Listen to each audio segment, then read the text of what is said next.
Big news coming in with regard to the Nafe Singh murder case. The murder that had happened in broad daylight. The shooters, we are told, has been arrested by the police. Interestingly, the murder took place in Haryana and the shooters have been arrested from Goa. Their names, identities have been revealed as one Ashish and Saurabh.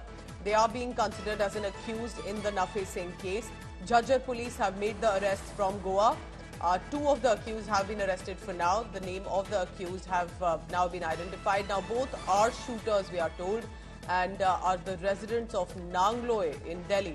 They are suspected to be associated with Kapil Sangwan gang as well. So there's a gang issue here that's emerging. We are told this was a joint operation of Jhajjar police, Haryana police, Delhi police special cell and the STF to arrest the shooters. Interestingly, remember, caught all the way from Goa. Himanshu Mishra joining me now for the latest on that. Himanshu, किस तरह से police का कहना है कि उन्होंने एक chain trail establish किया कि जो मर्डर, जो आईएनएलडी के स्टेट चीफ रहे हैं नफे सिंह, उनको ब्रॉड डे लाइट में मारकर शूटर्स गोवा जाके मिलते हैं? जी बिल्कुल, देखिए, क्योंकि जब पुलिस को पहला जो इनके बारे में क्लू मिला था वो सीसीटीवी से क्लू मिला था और उसके बाद सोशल मीडिया पर भी एक क्लेम आया था। तब पुलिस ने जब एक एक जो चेहरे थे उनको पहचानने की कोशिश की, उस इलाके के डंप डाटा को निकाल करके उसको ट्रैक करने की कोशिश की, तो दो चेहरों की सबसे पहले पहचान होती है और वो दोनों आशीष और सौरभ थे, जो कि रहने वाले थे यहीं दिल्ली नांगलोई के। और आशंका ये भी है कि ये दोनों जो शूटर हैं ये कपिल सांगवान के गैंग से भी जुड़े हैं।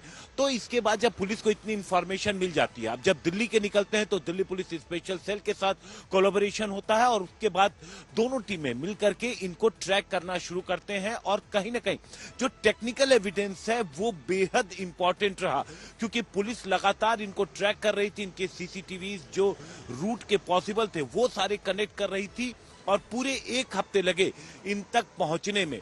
पिछले रविवार को नफे सिंह राठी की हत्या की गई थी और कल जो बीता रविवार है रात में गोवा में इन दोनों को ट्रैक किया गया। 3 टीमें साथ थी, एसटीएफ जो हरियाणा की है, झज्जर पुलिस जो है और साथ ही साथ दिल्ली पुलिस की स्पेशल सेल।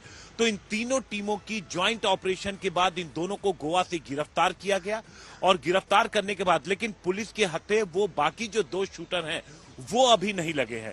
तो लगातार इनसे जैसे ही ये दोनों पकड़े गए, इनकी आइडेंटिटी जब एक बार इस्टेब्लिश हो गई तो उसके बाद से ही पुलिस इनसे लगातार पूछताछ कर रही है और जो बाकी के 2 शूटर्स हैं वो कब तक इनके साथ रहे, कब इनका रास्ता अलग हुआ और वो कहां जा सकते हैं, उनकी तलाश में पुलिस जुट गई है। क्योंकि उनके बारे में पुलिस को जो इंफॉर्मेशन है वो बेहद क्रूशियल है, वो बेहद रेटेड है, ऐसी जानकारी है। तो ऐसी परिस्थितियों को देखते हुए पुलिस लगातार coming into this issue. What is this gang issue also that's coming in? Were they part of a gang? What led to the issue? And as security of Nafe Singh Rathi as the INLD state chief, that's also being a question as to was it not proper enough despite the death threats? Himanshu, thank you very much.